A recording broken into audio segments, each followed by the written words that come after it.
So, your book is about finding God. When did you lose God?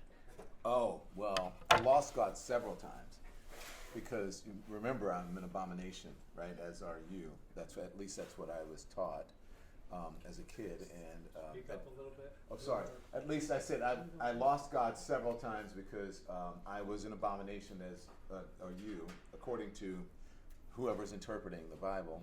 And so as a child, I thought I was damned to hell, and that I wouldn't grow up to be anything. I would have to be in a secret relationship, and so I write in the book that about sitting on the morning bench or morning pew in the front row in the Baptist church that I grew up in, baptism day or night when we got baptized, and thinking that once I got baptized, this would all be over. I wouldn't have to pray anymore, that I wasn't gay. And it didn't happen. And so I started, questioning and doubting God's existence even as a child.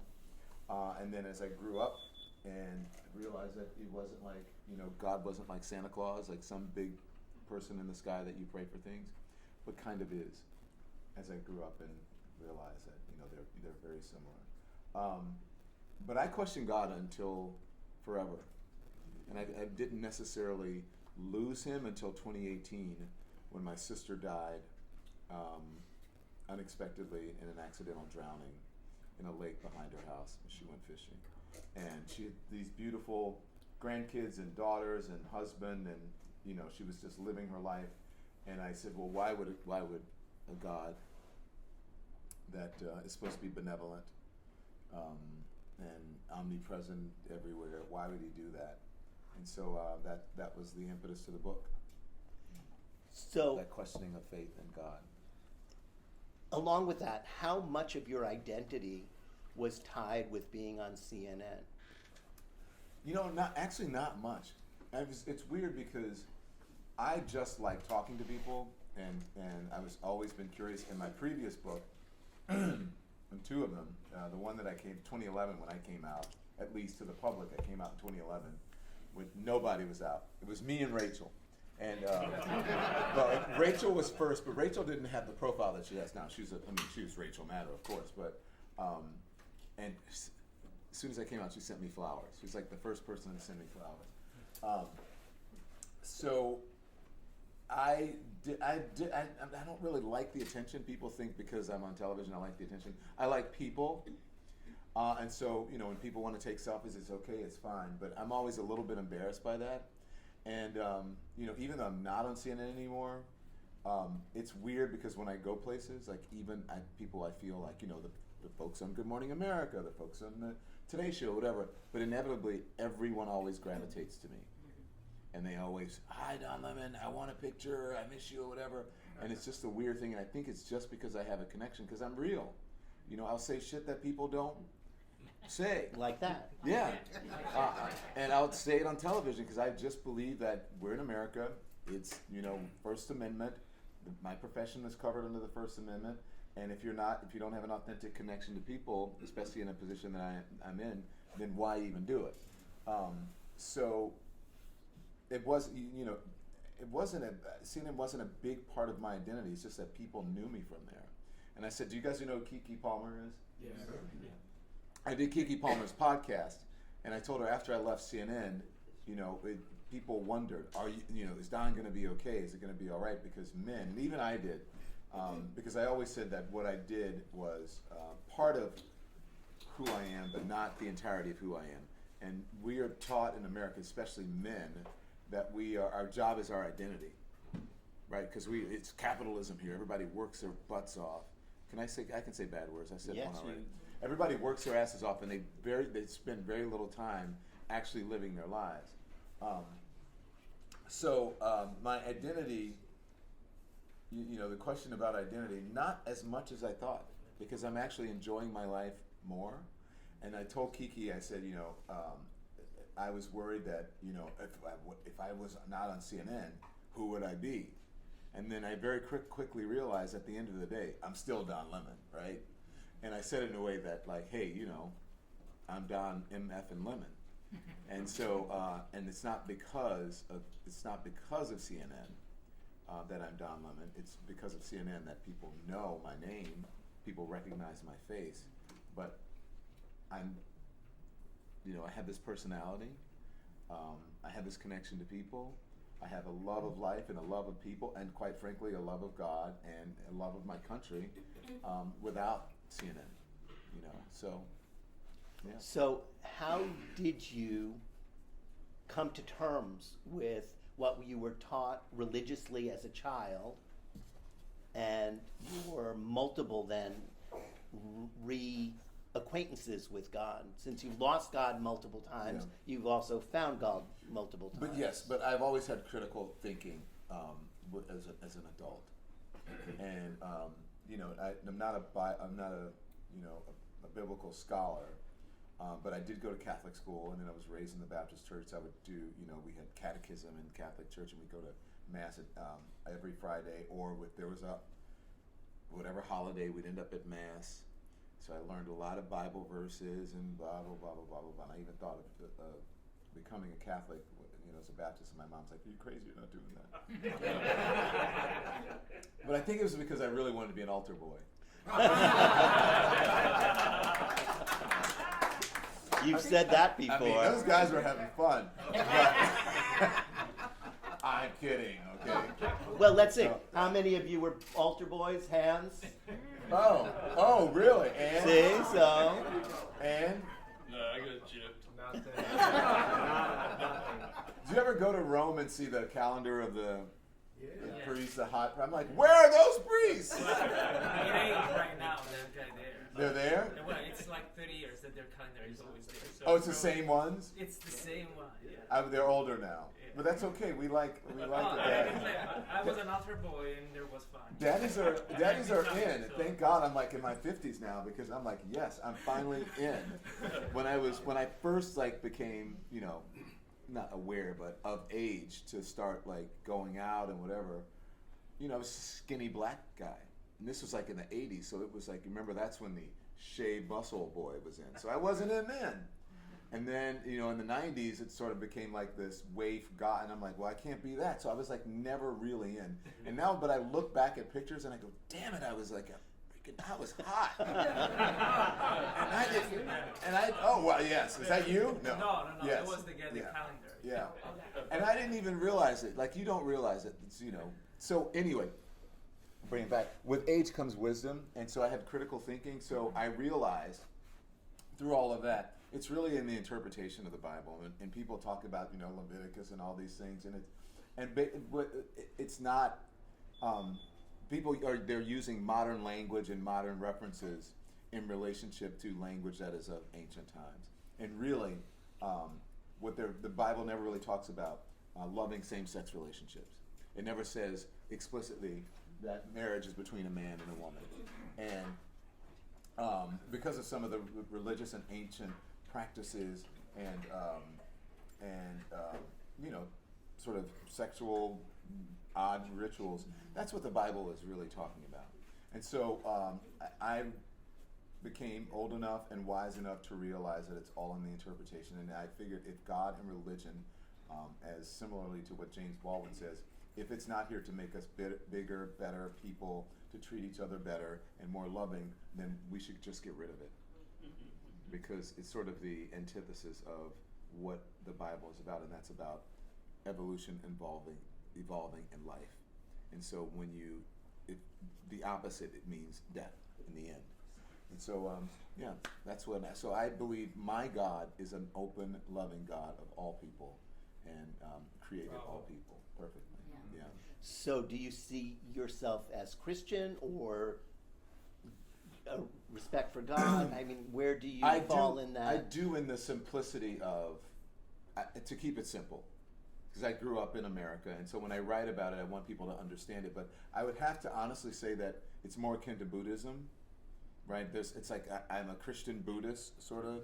I sort of believe that you kind of get what you pay for, or what you believe in.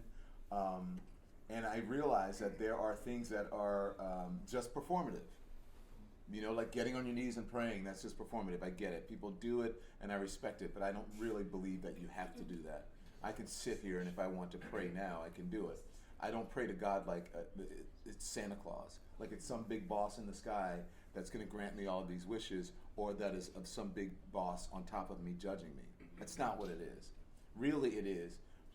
What I say in the book is that most people are, and I think this is what's happening, has happened with evangelicals and others, especially the folks who are in power now. Most people are looking, trying to find God in their own image, right? Right. Trying to create God in their own image. Rather than when I look at you, when I look at you, when I look at you, I'm trying to see God in your image, right? And or the image of God in you. Now, is that what you do when you interview people? I do try to find the humanity and a connection with people, and that's somehow very easy for me. And I just think it's innate. Some people have skills. Like, look, this guy has perfect toes. My toes don't look like that. Those are beautiful toes. You got great pedicure. Travis and Saga claim to His are better. You know, but some people are born to sing. Some people are born to, do whatever. Some great opera singers. Can you sing too? Great. Stefano's the singer. I can carry a tune. I carry. You and him should I was sing. in the Cherubim choir. Yeah? Yeah, a little bit. Me. So, yeah, and some people have certain skills, and I think I just have a skill of being able to connect and talk to people, and also just to feel comfortable, like sitting here doing this. And not everybody can. The weird thing for me, like that I noticed when I was working in corporate media, is that all of the executives thought that they could get someone who's cute or pretty or has a haircut or, even if they're like a good reporter, and they could put them on an anchor desk and they would be able to, and it doesn't work that way. You either have it or you don't. And you can be, some things that you can be trained for, you can be trained to somewhat act, but not everybody's Betty Davis, right? It's a thing you have to. For sure. You have to be Meryl Streep to be right. To be Betty Davis. To be Betty Davis, and even Meryl Streep to me is not Betty Davis.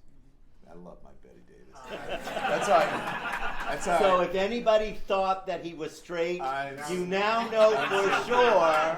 And I will give you an example too. I mean, we got Whitney Houston, right? Yeah. That's a gift. But also, who I believe, I love Whitney Houston, but I think the greatest singer and entertainer I believe ever was Judy Garland. Because there's just something in her voice, whether when she was young, it was clean and pretty and whatever, and as she got older, it became even more Judy and who she was, and it was still beautiful even when she was at her worst, right? Right. That vulnerability. That vulnerability, and even when it was like when she was struggling, you're like, well, Judy is struggling, you could hear that in her voice, and that made it beautiful. And so even you have a gift, and you can figure out what that gift is. And my gift is this, and relating to people and being able to sit there and talk to this phone or talk to a wall. I can talk to a wall, and not everybody can do that. Do you guys remember Wendy Williams? Yes, I loved her. So Wendy's still around. She's still around. She's not dead. She still talks to walls. Yes. Yeah. Poor Wendy. But Wendy could sit in that purple chair and just talk. And you watched it. You were like, she'd be like,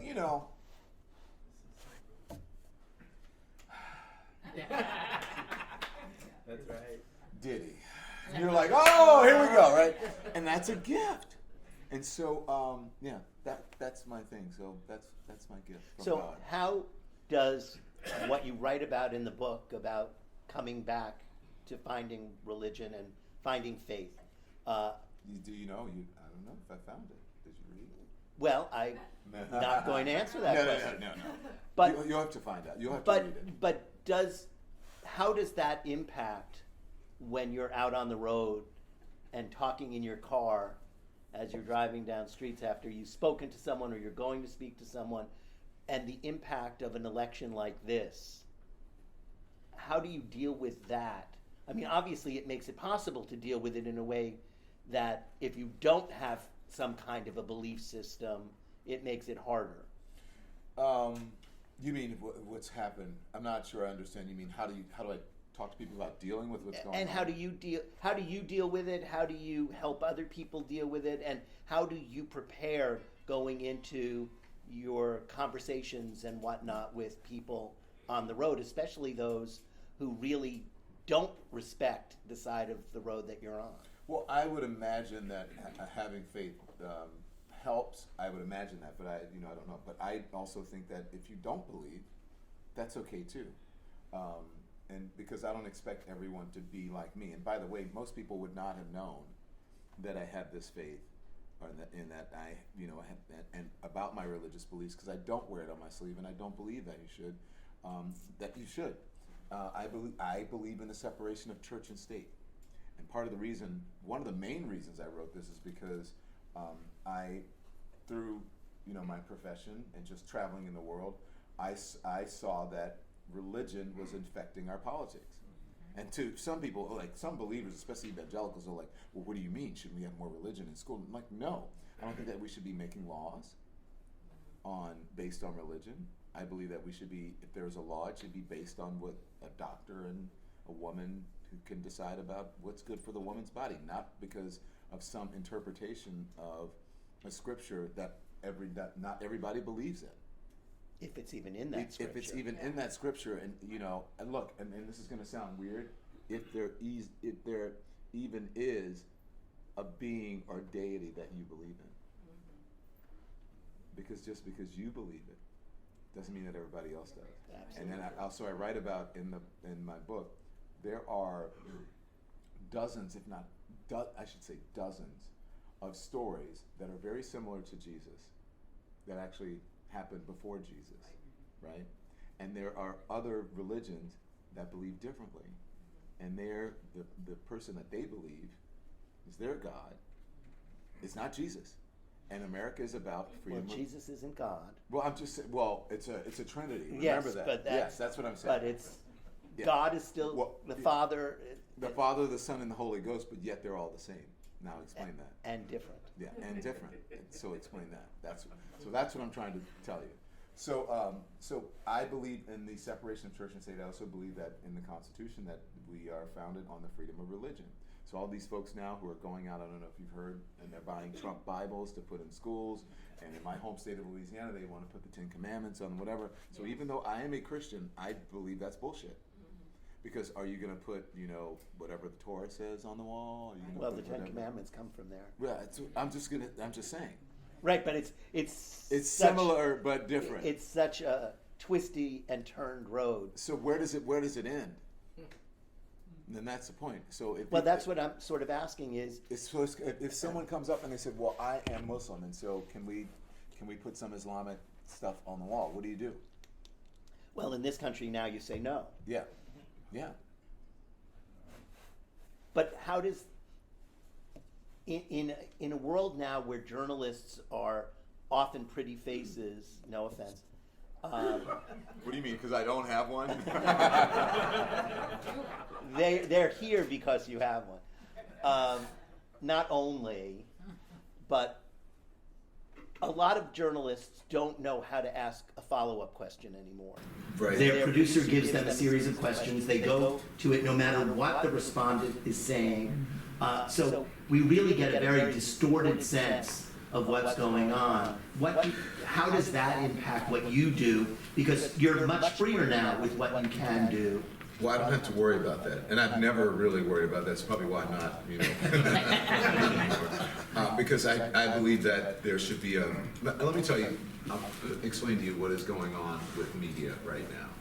And when you say journalists have a set of questions, yeah, there are people who are looking for the next question, right? Because they don't know how to ask a follow-up. But also,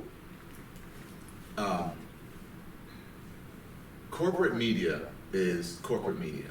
So now people sit in those chairs, or they're writing the stories for the paper or whatever it is, and in the back of their head, they're wondering if they go too far,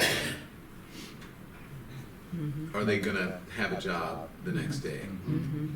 Because if you look, there are very few people who own media companies. They're billionaire white dudes for the most part. They like deregulation. They like cozying up to power. They have similar beliefs as the person who's just got elected. They want to make space for those voices and for that narrative. And if you question, if you go too far, get rid of them. So that's what you're seeing in the media right now, and that's part of the reason that this person is in office. It's because everyone thinks it's the liberal media. It's really not the liberal media. It is the conservatives who are on top, who are in the C-suite and above, and the corporate owners and the board members and the stockholders or the stakeholders in the company that are saying, they're looking down, 3-4 levels down, and they're saying, well, why is this person questioning my friend who is running for president, or questioning a surrogate of my friend who's running for president, or who is doing this or is doing that? Or we have to be concerned because when this person's in power, we're not going to be able to do our acquisitions and mergers and all this stuff. So there's that's what's happening in journalism. So I truly believe, and people don't like, the folks don't like me to say that. I'm not supposed to say that, right? Especially if you work for a corporate media, you're not supposed to say that, or you're out, or you're gone. And that's what's happening. I mean, look who is in Mar-a-Lago every day. One of the biggest social media companies in the world can affect and turn and twist the algorithm to whatever they want. That's what you're seeing. It's not just that the person is, not seasoned or not adept enough to be able to do a follow-up question. It's just that the corporation has that's what's happening. But they're also hiring people who will do that. They're hiring people who will do that, and they're hiring people with less experience, and they're hiring people that they can pay less. And because the business is shrinking, and so they've taken newsrooms and they've used them as a money-making thing, and they're trying to suck all of it. Uh-oh. Do you guys... Have you guys seen the social media thing where the guy does that and he plays and he goes, "You gotta stop," and he starts dancing and twerking? He goes, "Man, really, you gotta stop it." And he's like, "Stop it." Every time I hear that song, he has to dance. Have you seen that? It's two gay guys. It's really fun. So that's what you're seeing. But if you expose that, you're out. So I feel a freedom now. I don't have to say that. I can say, I can call bullshit if I want. And how often do you do that? Every day. Yeah. We talked about in the office. I talked about yesterday on the show. Now, if I said it on a corporate show or legacy media show, it would get more pickup. Eventually, it will. But I do talk about those things. And if you've noticed, this election was not I hate that mainstream media, but it is. It wasn't a mainstream media election. No. Streaming, digital, influencers, podcasters. That's where it's at. That's how he won. Yeah. He won with the brosphere. And I'm in that brosphere. And they are powerful. There's a lot of reach. The Tucker Carlsons of the world, the Joe Rogans of the world, the Lex Friedmans of the world, on and on, the Nelk Boys of the world, the Aiden Rosses of the world. All of those guys have millions of followers. And those billionaires are pumping money into their companies and giving them huge contracts to say that. Do you know what liberal or centrist, right or left, has a huge platform like that? What gets those contracts? Compared to Joe Rogan, nobody. I mean, the closest would be Howard Stern. And Howard's not a journalist. He wasn't. Well, they aren't either. No, they aren't. Yeah, but also Howard is, behind a paywall now. And the Howard Stern, I love his art. I love that but Howard Stern wasn't always liberal. Howard Stern was just a shock jock. Right. He has evolved over the last decade or so, maybe a little bit, but he has evolved. And Howard, I don't believe, honestly, I love Howard. He doesn't have the reach of these podcasters anymore. How often do you hear about Howard Stern? I love Howard. I'm just saying, how often do you hear about it? Probably not as much as Joe Rogan. Certainly not as much as Joe Rogan. Look at Bill Maher's arc. Just saying. Small. No, Bill Maher has great reach. Not great as great a reach as some of the. No, but he has great reach, and He gets picked up. but a he's lot. he's gone from sort of like, I think a liberal to, he says libertarian, but I think he's bordering, he's conservative to me. Yes, I He agree. says he hasn't changed, but the world did. And he's wrong. No, and maybe it's a combination, but I don't buy that. And people know where, hey, they know where their bread is buttered. That is most definitely true. Yeah. So, living in that world, Mm. and going back to the book, how does your religion play a role in finding comfort, finding that it's okay to be in a world that is, even though you are not, Yeah. a world that is as corrupted as it is by money, by power, by people scheming for position? Well, look, two things, and to go back and just to put a button on the question that you asked. So how do I bring that same mentality about just being open and that people are free to be able to believe whatever they want, and so that, you're asking me how do I relate to people and what I do in the car or whatever before I allow people to talk, and then I'll answer your second question. But I allow people to talk, and even when they're wrong, I'll let them be wrong for a bit. When I was in corporate media, when I was on CNN, when I was in cable, I only had, sometimes you had 5 minutes, you're like, or this guest, you got 3 minutes with this guest, you got 5 minutes, you got 7 minutes with this guest.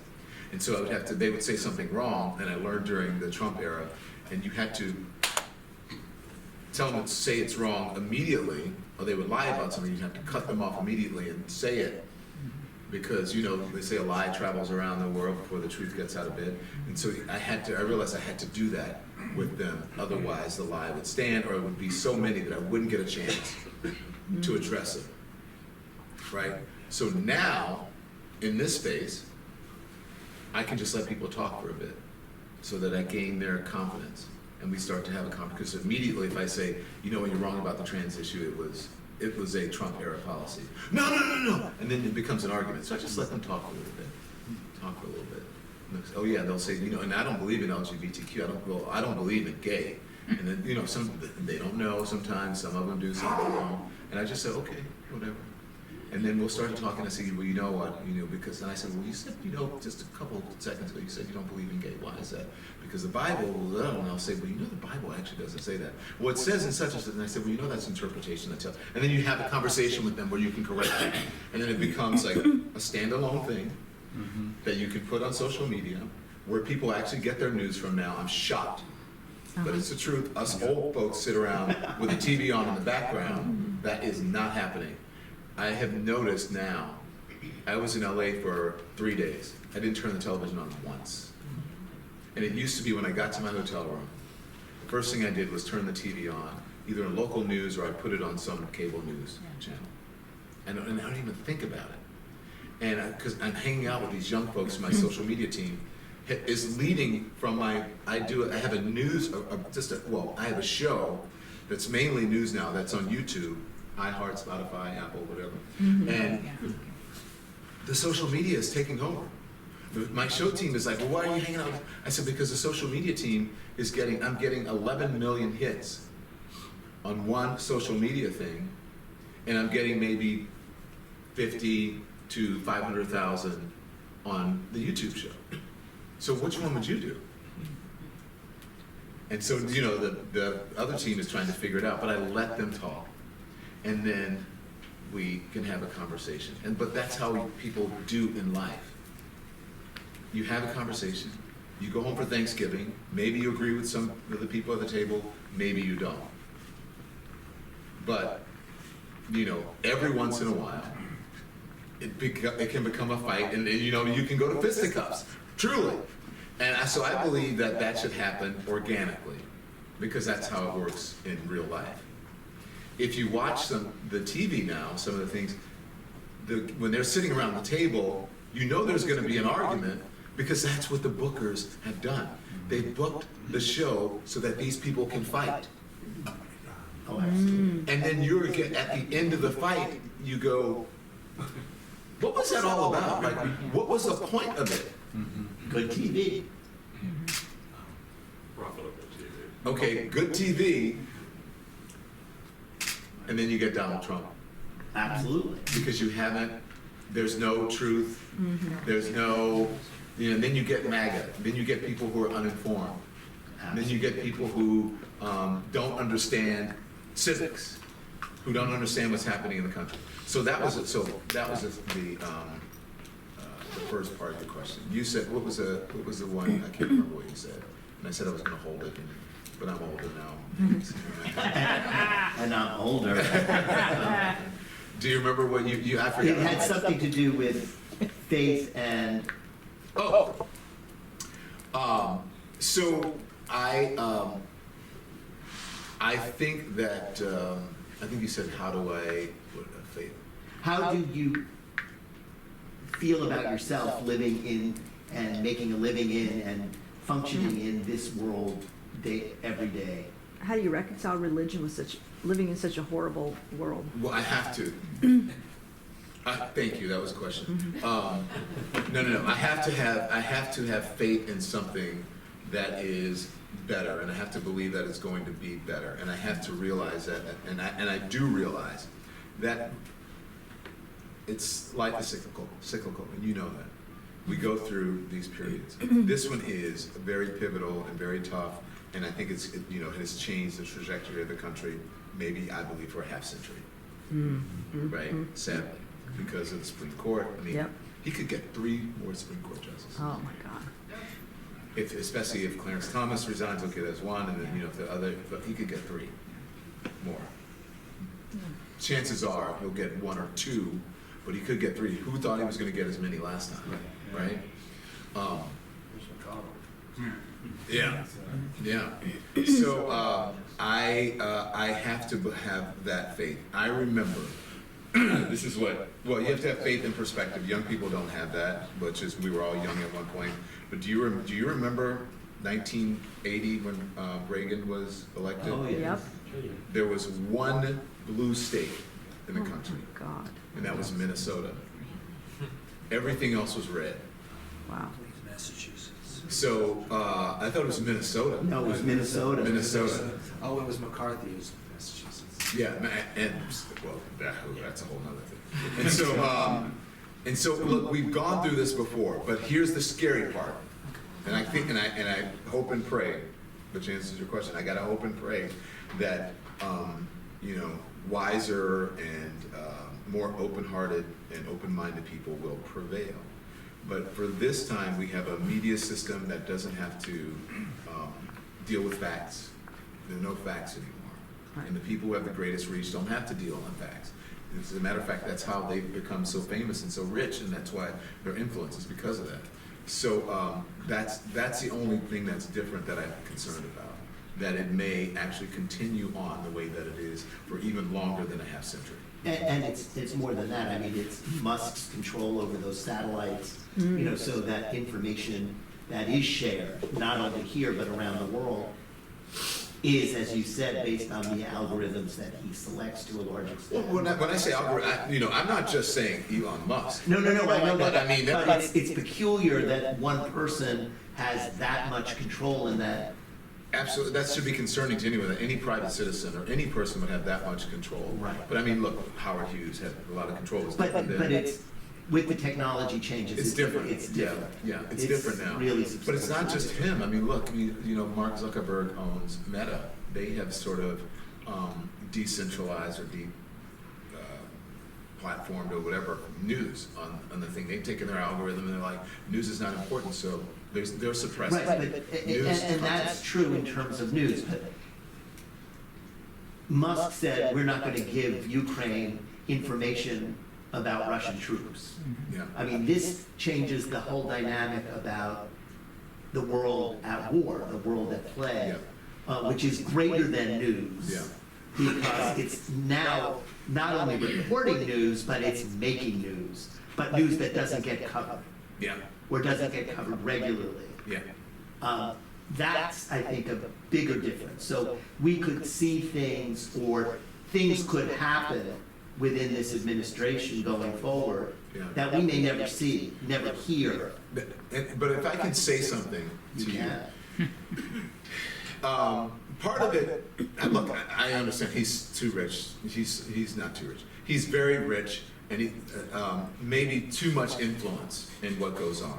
Not maybe, but I believe too much influence, right? Most people believe too much influence in what's going on. But I also think that it's a lot of it is our fault Oh, absolutely. and your fault, because media now is much more interactive and active, and it's all, if you pay attention to what's happening, if you support independent journalists, if you support independent media, then that will begin to change. But most of the people now, like especially you guys, I don't know, I mean, you probably don't know how to get onto YouTube. You don't know how to do subscription services because you're used to it being served to you, right? You just flip on the channel, and that no longer works. People aren't watching cable news anymore. People aren't influenced by cable news anymore, or by broadcast news anymore. There's very little influence, so you have to become more media literate. Like people have to, we used to have civics in school, they should teach media literacy in school. Because now, again, all of the influences and all of the reason that you thought like, oh, well, Kamala Harris is certainly gonna win. I saw it on the MSNBC. I saw it on the blah, blah, blah. I saw it on the CNN. And the folks who were in the streaming world were like, there's no way she's gonna win. And it's gonna be our man, Trump. Because he believes in freedom of speech. And he believes that men are should be the head of the household. Women should not be, a woman can't lead this country. And that's what was happening. And Absolutely. did you guys even see that? You saw it. So you're in that.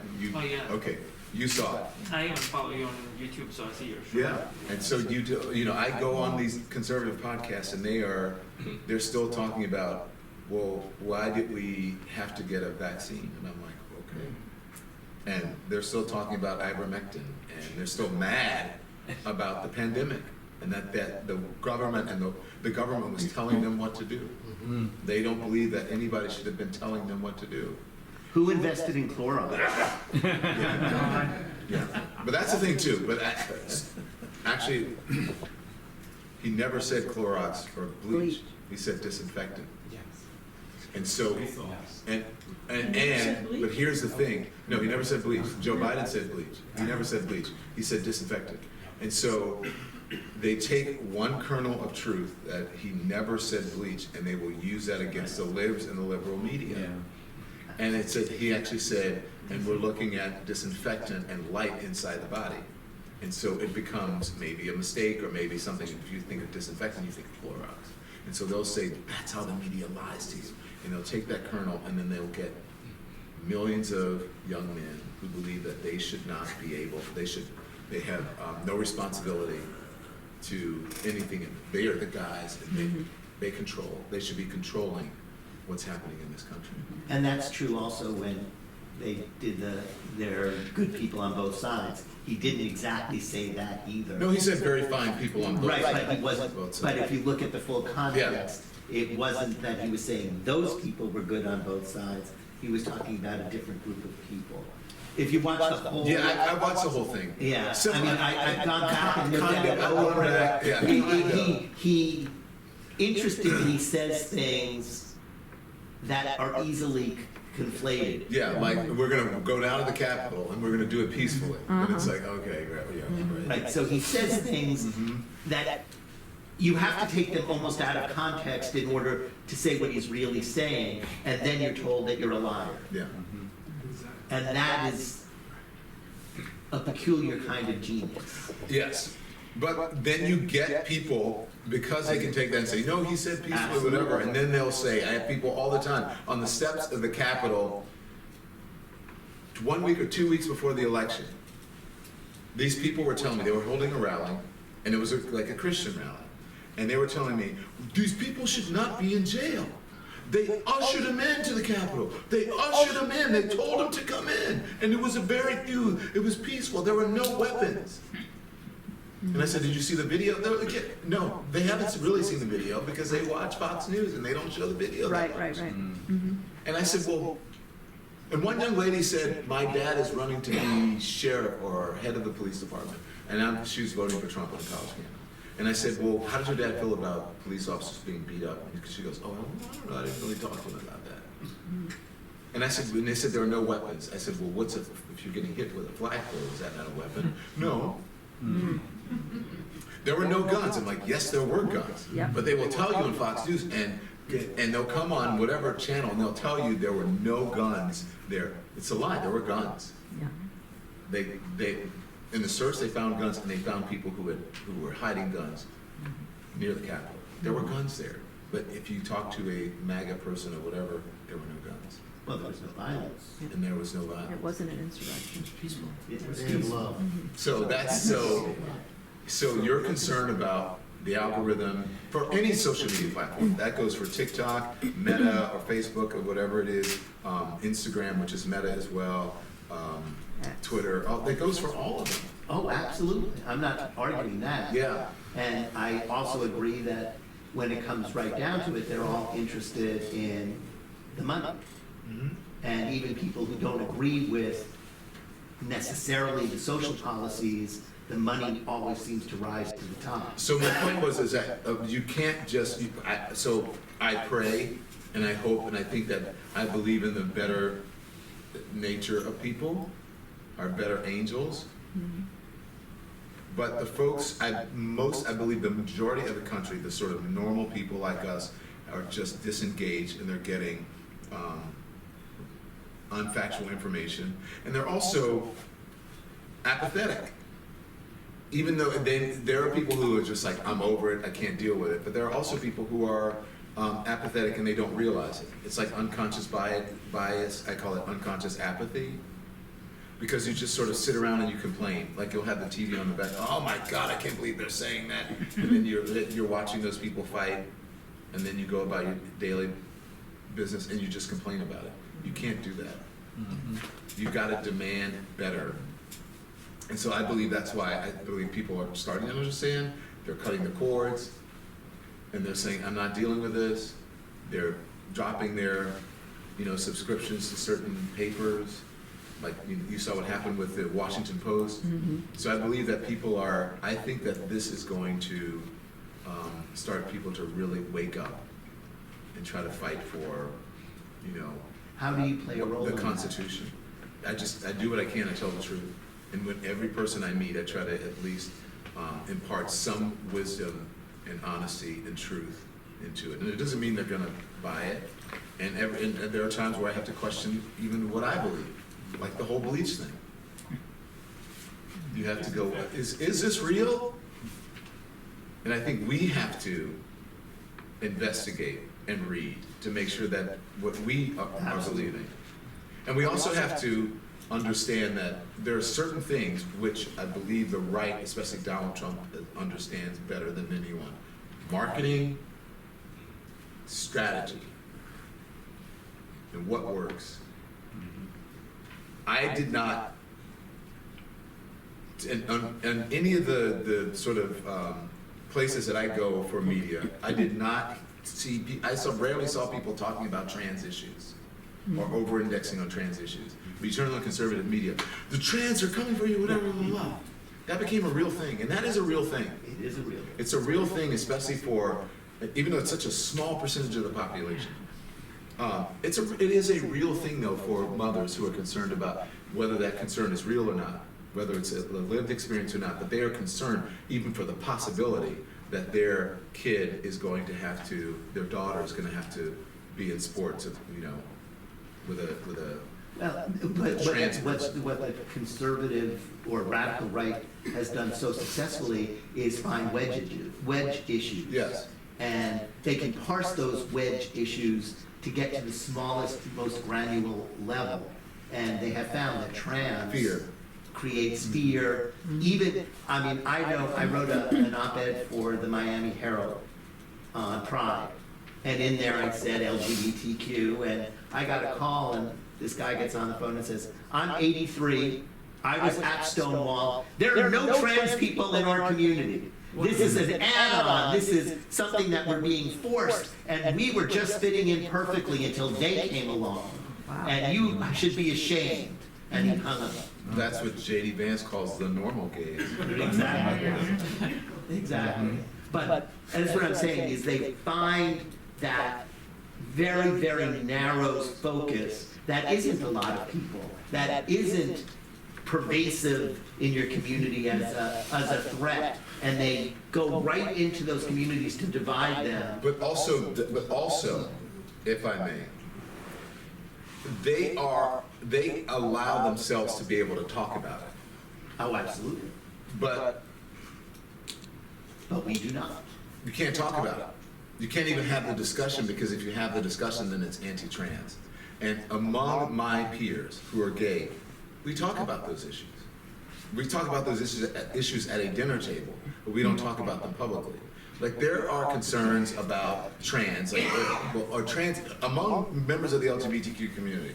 Well, they're not necessarily gay, right? They're not. How do they fit in? And they fit in because, right, it is an underserved community. We get that as members of the LGBTQ community, but we won't even allow ourselves to discuss it, and therefore, it allows the other side to be able to discuss it in ways where they can make it an issue.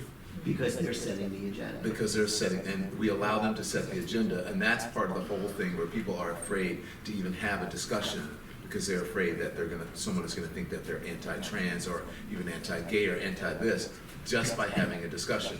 And that discussion, I believe, among political circles should be, yes, we are the party who looks out for everyone. We want to serve the underserved community, but what is our message? Does this work? Does this get us elected?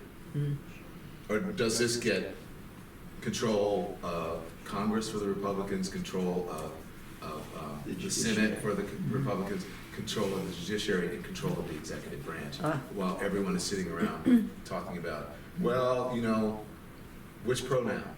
I know that's an issue for people. I'm not a pronoun person. I will call you whatever pronoun you want to call. But you want to be called. But is that the issue that's going to get folks elected? It's not. No. And so what we should be talking about is what happens with the Supreme Court. What do we do about a woman's right to choose, about women's reproductive rights? Playing the long game, instead of saying, on every single email, we have to put what your pronoun is. Yeah.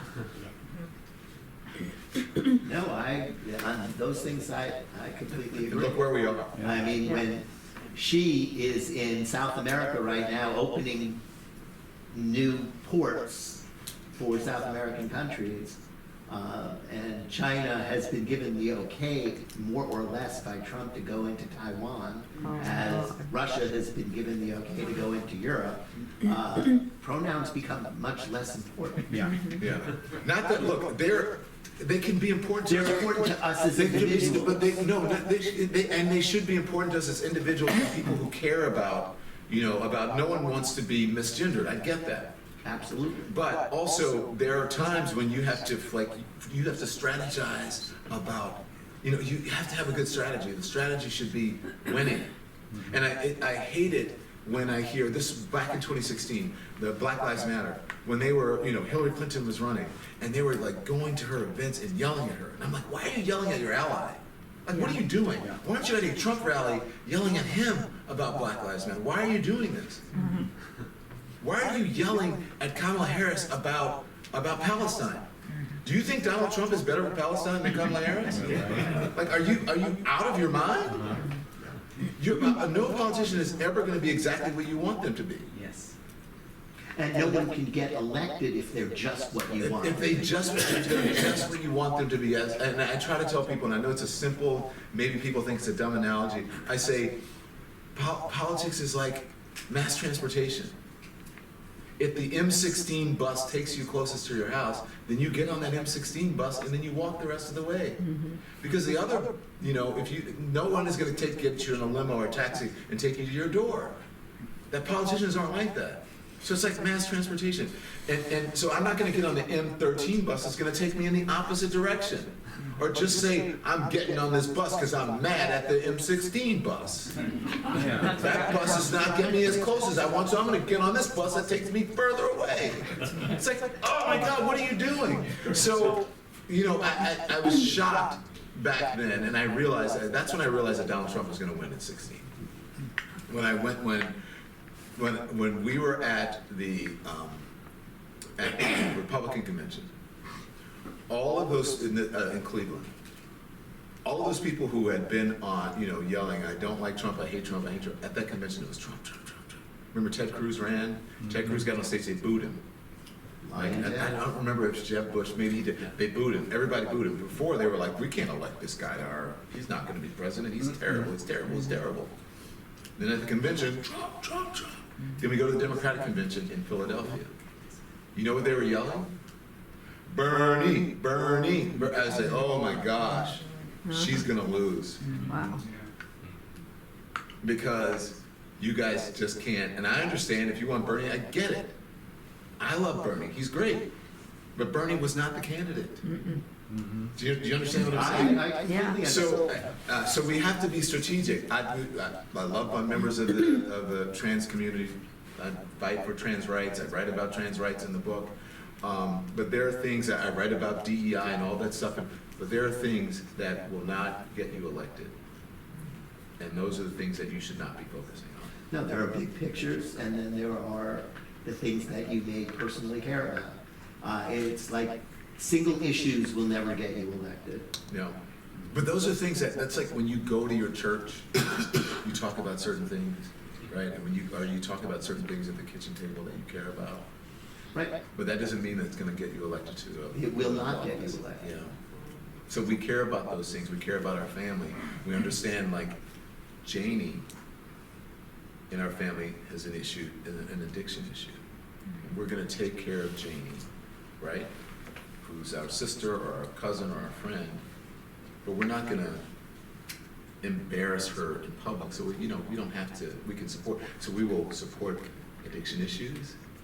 We'll do whatever, but that doesn't mean that we have to really focus on this one person and this one thing, just because it's a virtue signal.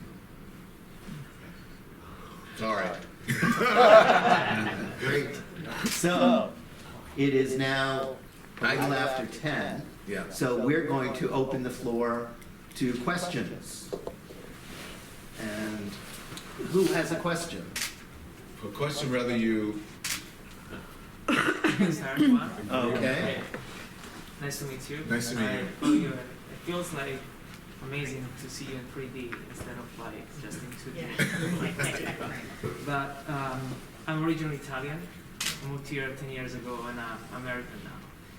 And I'm seeing the change in this country. Like I came here to chase the American dream, and when I came here for the first time in 2010, I felt that I was witnessing something that literally didn't exist anymore.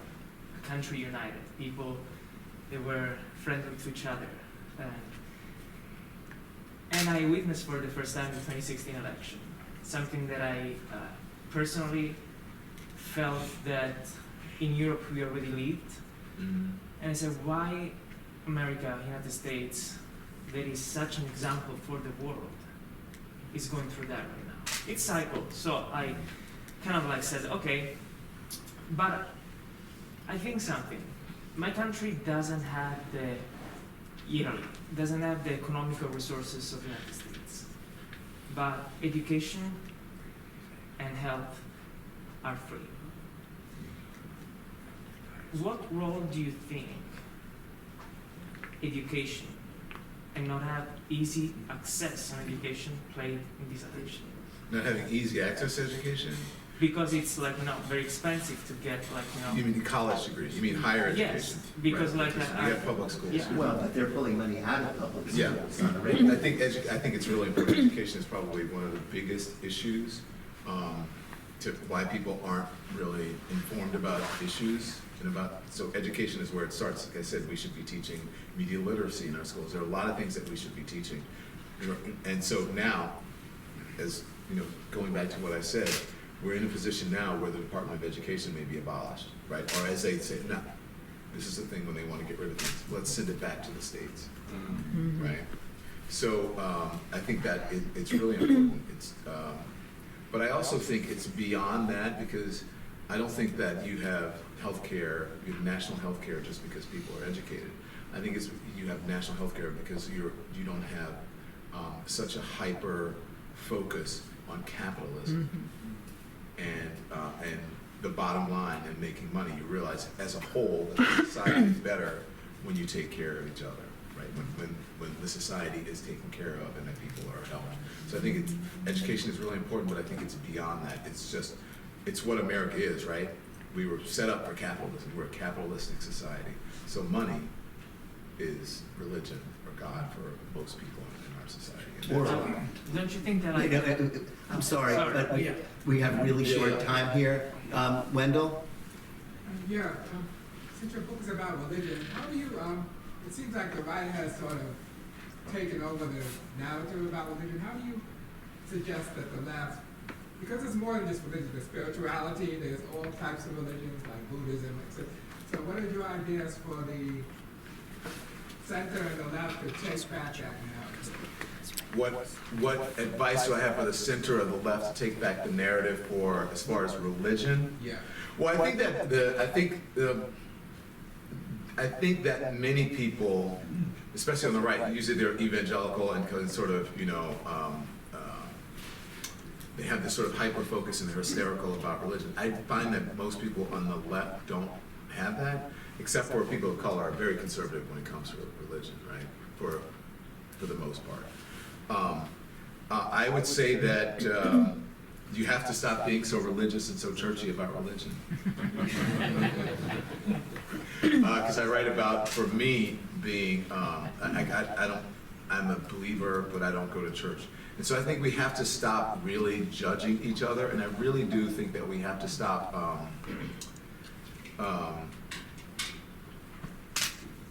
being so, how do I say this without, because I don't want to offend anyone, except I'm just saying that. We have to stop being so, again, so preachy and virtue signaling and doing actually what religion is about.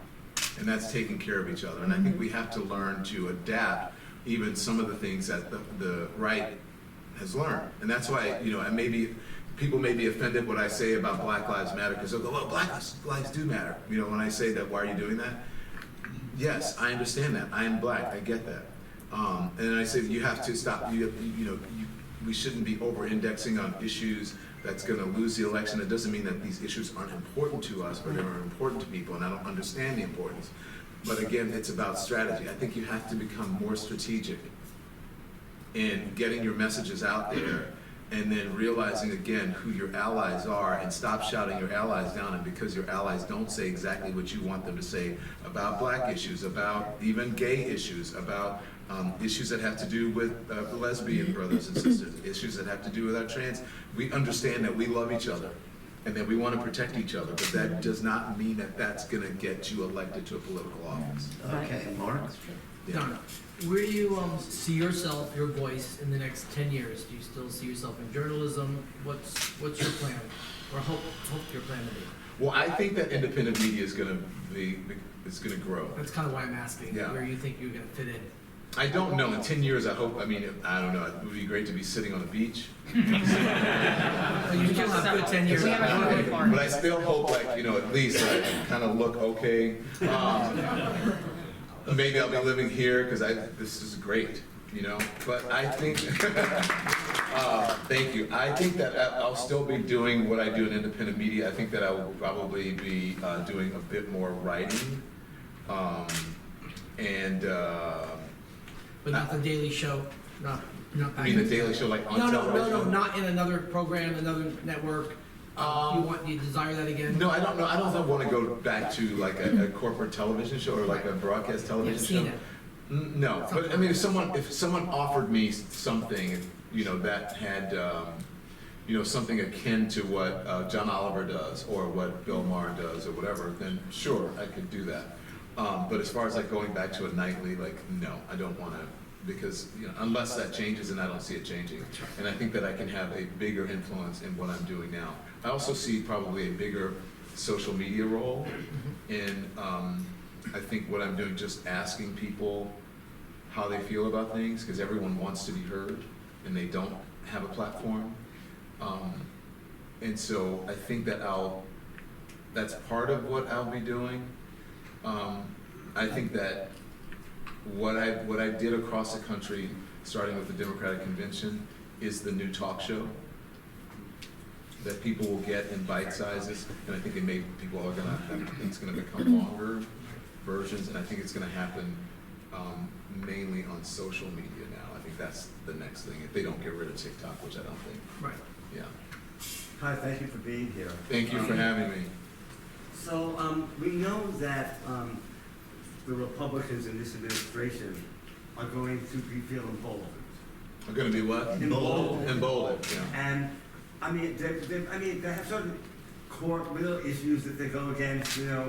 Not little issues, but the trans community and sports in school and the immigrants who are illegal, and how far do you think they're going to go against the overall LGBT community? They're already doing it.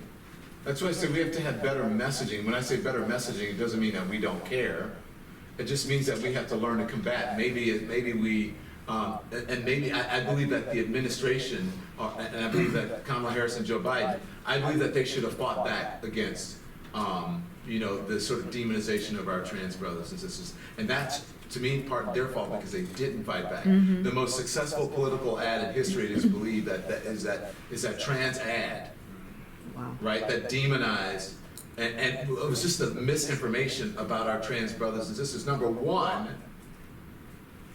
they criminalize them by saying, oh, they're going to pay for it in prison. It's like, okay, that's a criminalization of them. They're not criminals. And we didn't fight back against that. And individually, we can't. I believe that the campaign, that they should have done a better job. But I don't want to criticize. Look, it's tough because it was a truncated timeline. It was a whole thing. They didn't realize what was happening on digital media. All those things. They're already emboldened. They have every branch of the government. It's over. Yeah. But I meant something different. But how do you fight back against it? Is that what you're asking? No, I meant they're going against the trans community. They're going to go against illegal immigrants. Do you think that they're actually going to go against everything, like being gay, that's illegal? That you should go into. I don't think that they're going to go against being gay as illegal. What they will do, I believe, this is just my belief, I don't know if it's true or not. So when they wanted to get rid of Roe v. Wade, what do? We want to send it back to the states, right? Now they want to send the Department of Education back to the states. That means they want to get rid of it. So then they're going to do same-sex marriage. I believe they're going to send it back to the states. Which means, some states are going to do, whatever you'll be, legal marriage, and some states you won't. That's what I think. I hope that does not happen, but I think they're going to do that with all of those issues. Let's, whatever the bathroom thing is that they believe, we're going to send that back to the states. Yeah, basically anything the courts decide. The courts decide. And here's the thing. They don't really have to send it back to the states because they have the Supreme Court. Right. Right. I think, but also think about it too. If you get, just to make a point, you said, what are they going to do? If you look at the guy on Fox News, the morning host, that they want to be the Secretary of Defense. He wants to get rid of the wokeness in the military. Yeah. When they do that, what do they show pictures of? They show pictures of the trans folks who are in the military. The members of the LGBTQ are in the military. He doesn't believe that women should be in combat roles, if not in the military at all. One thing. Sorry. There's a concept in anthropology that studying a culture will change that culture. Do you see a parallel in news media? Studying news media will change it? The news media is studying us, changing us. You think the news media is changing us? The culture by investigating, over time. Are they kind of leading us? Yeah, of course, it's always been that way, but I'm not sure what your question is. Are they leading us to where? I'm curious, but how the media changed us as a culture by doing that? Yeah, it's the media changed us as a culture because look, folks are narrowcasting now, right? As a culture, we used to sort of be on the same page, right? When there were fewer media sources, we were all sort of on the same page. Now, it is so disparate and decentralized and whatever that people are sort of narrowcasting, and we're all living in our own algorithmic bubbles. I'm curious as to whether that stems from the media doing that. From the media doing what? Causing that in some way. Yeah. Well, it's the corporatocracy that controls the media, and so therefore you're getting those opinions and those views because they're determining what you're able to see and when. So you add that to the fact that civics isn't really taught in schools anymore, that governors can determine what books are in schools, and that at the local level they can determine what courses you can take. So the combination of corporate leadership over government and corporate leadership over media is going to change everything, and we have not been smart enough to fight back in a strategic way. Yeah. So that hurts us forever, because until we take on those things that have put a yoke over our shoulders, we're going to keep going down that rabbit path, and most of us are not willing to stand up and say no more. No, but to the gentleman in the back, to answer your question, we have to stop getting our feelings hurt. Like, oh my God, that makes me feel so bad. What is worse, not having rights, or just someone that or an insult, right? Like, what's more important? Yeah. Hi. Now that the Republican Party has control of both houses and the Supreme political. Court, thank you very much. Do you think this foreshadows the end of a two-party system?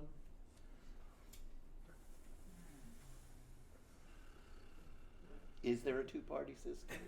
You're reading my mind. I think there's a three-party system now. There's a Republican Party, which is like really tiny. There's MAGA, which is huge, and then there are the Democrats. So I think maybe it's kind of over, but I think that the Republican Party is going to just become MAGA, which is most of what it is now. No. I think that there's too much power and too much money in a two-party system, and so I think it's going to hang on for a while, as long as it can, as long as people keep feeding money into it. Remember, the Harris campaign spent $1 billion, right? And the Trump folks spent a lot of money as well, and so as long as it's that money, especially the corporate influence, who wants deregulation, and they want to be able to make as much money as possible without people telling them what to do, there's always going to be a Republican Party or MAGA, whatever it is. Yeah. I was just going to dovetail into Scott's question and Don, what you were saying about the Supreme Court. One of the things we forget from Trump's first cycle through, more than 200 federal judges were placed. Yeah. McConnell and the Republican PACs had them stacked. That's going to happen again. Yeah. That was the first one was a dress rehearsal. Yes. Now, look, at least in the first, I don't want to scare anybody, but at least in the first time, like he tried to hire generals and some people who were, had some wisdom and integrity. Not anymore. Now you're looking. I mean, you guys are here in Florida. What do you think of Marco Rubio? He's the normal one. Yeah, right. You're right. Yeah. He's the normal one. That's right. Yeah. What do you think? How do you deal with the mainstream media constantly referring to all immigrants at the border as illegals when probably half of them are seeking asylum and under international law have the right to be here? Yeah. But they constantly call them illegals. Yeah. Brainwash everybody. Yes. And it works. That's why I say about language, we got to be, what's more important? I don't like them calling folks illegal, and that works. But what's more important, a label of illegal or granting them rights and asylum. And so I think we should be more important. I don't, again, don't get me wrong, but I think that we should be more focused on treating immigrants as in a more humane fashion, instead of just saying, hey, look, they are undocumented. Okay, yes, they are undocumented. And that's the trick. They get you to focus on labels and words and rather than what the real issue is. And that's, Undocumented isn't so bad. it's not Illegal. Yes, but I think you're missing my point. I don't like illegal, right? I don't like, people calling me names. But I'd much rather, in this environment that we're living in, if someone wants to call me homo or fag or whatever, okay, I don't like it. But I'd rather have my rights to be able to be married, rather than focus on an issue that is just because something is insulting to me personally. You can call me fag all you want. I still have the tax breaks that you have. I still can get married. I still can prosecute you in the courts. You could serve in the military. And I can still serve in the military. So, hey, sticks and stones. The legal system is sticks and stones. Yeah. That will break your bones. But words, for me, don't really hurt me. So that's why I say we have to stop getting our feelings hurt over issues that don't really get us anywhere. But when they call them illegal, that. Okay. All right. When they call it illegal, well, that's the thing. So if you want to treat them human, then you have to make them legal. So you can't call them illegal anymore. I mean, they're just immigrants. So we should be focusing on making them legal and creating a pathway for them to come here in a legal fashion, and then that dissolves because they're no longer illegal. Okay, go. We have a tendency in this country, we're very parochial, we just see this country, but it sounds like what's going on is more of an international phenomenon. People are getting populous around the world right now. And I know things ebb and flow, but it's not just this country. And I've heard some say that regardless of how Harris ran a campaign and what happened with Biden, that there was an international movement this way toward populism. What do you think about that? What do you think the future is of the world, which is going increasingly that way? I can't. You're right. I don't really have an answer to that. You're absolutely right. That's what happened, and I think the world is becoming more conservative, and maybe people want strong men or dictators. But I also believe it's what you said, what we talked about. I think it's really disinformation and misinformation that people have, and that the folks in those places also have the same issues that we have. They demonize immigrants, right? If you live in a certain place and we don't like the Algerians, we don't do whatever, these folks are coming over from this way. It's all the same issues, and they realize there's power in separating people. And so then you have the people who are in power setting the narrative, and then the people who are not in power falling for it. And that's usually people who are maybe a little bit less conservative and who don't like dictators. I mean, in other countries that we consider our allies, I mean, increasingly they're losing power. I mean, Trudeau's going to go down. Germany almost went down. France is less powerful. The strongest person they're saying right now is Italy. And, she comes from a fascist, family background. I mean, She is a fascist. Yeah. She's an elected fascist. And yet she's very popular, and getting stronger. Trains running So I'm just saying, I'm worried How about old is the your future of 2016. The world? I am too. I don't have an answer for you. What you said is 100% right, and I Okay, don't know there what are else to say. two more questions. One and then two. Thank you.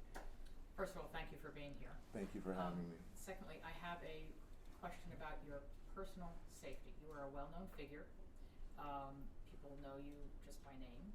How do you feel personally now about traveling on public transportation with the administration that's coming in? Have you ever felt like somebody had, were you a target at ever? Yeah, I was I don't like to talk about it, but yes, especially during the first administration, there were things that I had to do. There was a time when I was on cable news when I would not have come here without a security guard. But they're not so much checking for me anymore. I think they will be when they realize, the power of independent media. I just worry about things like now getting audited. I'm sure I'm going to get audited. I'm sure I'm going to be, sitting there in front of, so. I Well, think that's that- if there's an IRS. Yes, yes. But also, I've also had to deal with people like making up stories about me. Suing for no reason, just to, and I believe that part of it was funded by, I have no proof, but I have to believe that, like, who can afford these lawyers? Somebody's doing something. So, there was concern, and, I have to live in certain ways. But for the most part, like now, I used to not be able to take the subway. Someone threatened to stab me in the neck. I used to have to go do victim impact reports in the courts, and every single one of those victim impact reports, when I would go listen, when I would sit in the court and they were about to do sentencing, and the prosecution would call me in and say, "Can you do a victim impact statement?" I'd say, "Okay, I'll go and do it." Every single one of them,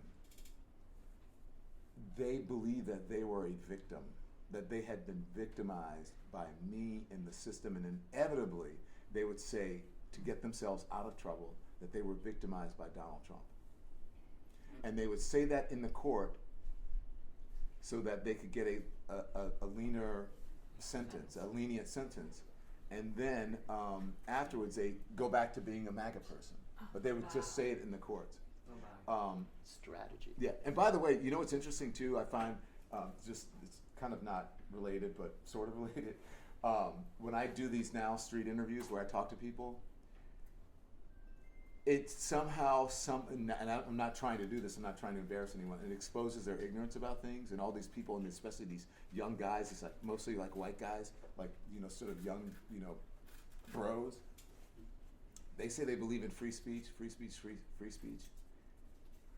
They will email me and call me by threat of attorney saying, "You have to take that down because I'm getting people are saying bad things about me on the internet." And my parents are worried that they're saying bad things, or I can't take this because they're saying bad things about me. And I will say, well, wait a minute, you're the freedom of speech person. Yeah, right. You're the person who doesn't want censorship, but yet you want me to take this down. It's unbelievable, the sort of hypocrisy and cognitive dissonance that happens What do they when say it comes to that. What do they say back? So I'll say, like in my interview with Elon Musk, I asked about content moderation. Like, well, Don, that's censorship. And I was like, well, it's not really censorship, right? It's, there are certain rules, the terms of services you have to abide by, and people aren't abiding by it on your own site. So what do you say about that? So I, as the owner of the business now, get to decide whether we're going to take it down. Mm-hmm. And so I don't want some college kid harming themselves because people are saying things about them. So I'll say, okay, fine, what does it matter? Take it down. Because if some kid jumps off a bridge, I'm going to feel like shit. And I'm going to feel like I'm responsible. And so just to have something up there where he doesn't understand, how a bill becomes a law. And so to me, that's content moderation, and that's how every business owner or media company should work. But if you ask them, they'll say, no, that's censorship and you are inhibiting my freedom of speech. But it's only freedom of speech if they agree with it. It's very interesting. Okay, last question. Okay, getting back to your book. Yes, sir, thank you. I do talk about these things in my book, though, but go on. Do you belong to any organized religion? No. Do you go to church on No. Sunday? And so how do you cope with that? Well, I go to church. My husband, I almost say partner because I'm so used to saying my husband is Catholic. His family's Catholic, so I go to church with them on, when for holidays or whatever. We'll go to church. I'll go to church with my mom if I go home. So I'm not opposed to going to church, but I don't belong to. There's a church around the corner which is non-denominational and it's accepting where I live. And so every once in a while I'll go to especially because I love dogs. I'm a pet. I love pets. And so I go to have my dogs blessed. Or do you guys know who Margaret Hoover is? Yeah. And John Avalon? Yeah. Well, they live near me, and so and their kids love our dogs, so they'll take our dogs and they take them to the church to be blessed on pet blessing day, Saturday or Sunday, or whatever the Sabbath is. So I'm not opposed to church, but I I don't. I read, and I worship and serve my God the way that I believe is right. Not so Did much you go to St. Augustine in New Orleans? No, St. Aug, Yes. the church, No, the school, The school. the Catholic school for St. No. I had friends who went to St. We call it St. Aug. I see, I right. have friends who went to St. Aug, but I'm not from New Orleans. I went to St. Francis Xavier in Baton Rouge. Oh, okay, okay. Yeah. Are you from Louisiana? Yeah, I lived 35 years in New Orleans. In New Orleans. So, St. Aug was the big Catholic school Right. that if you were anyone, you went to St. Aug. And St. Francis Xavier in my town, it was St. Francis Xavier, St. Joseph's Academy for girls, I believe, and then there was another one for boys, but and then Redemptorist. Yes. Right. So I went to my school and church was a black Catholic that was sort of created to give home to whatever, and is one of the biggest black Catholic schools in Baton Rouge. So back then, the better education, it wasn't like you went to private schools like people go to now. Back then, if you wanted the best education for your kids, you sent them to a parochial school, to a Catholic school. His daughter graduated from St. Joseph. Yeah, St. Joseph's. Your daughter, St. Joseph's Academy. Great school. I was a little concerned about. I'm the non-Catholic parent of Catholic children. Oh, wait. The sisters were amazing. Yeah. Very progressive. Women's empowerment is amazing. Yeah. So St. Joseph's, and then the boys' school was Catholic High. Exactly. Catholic High.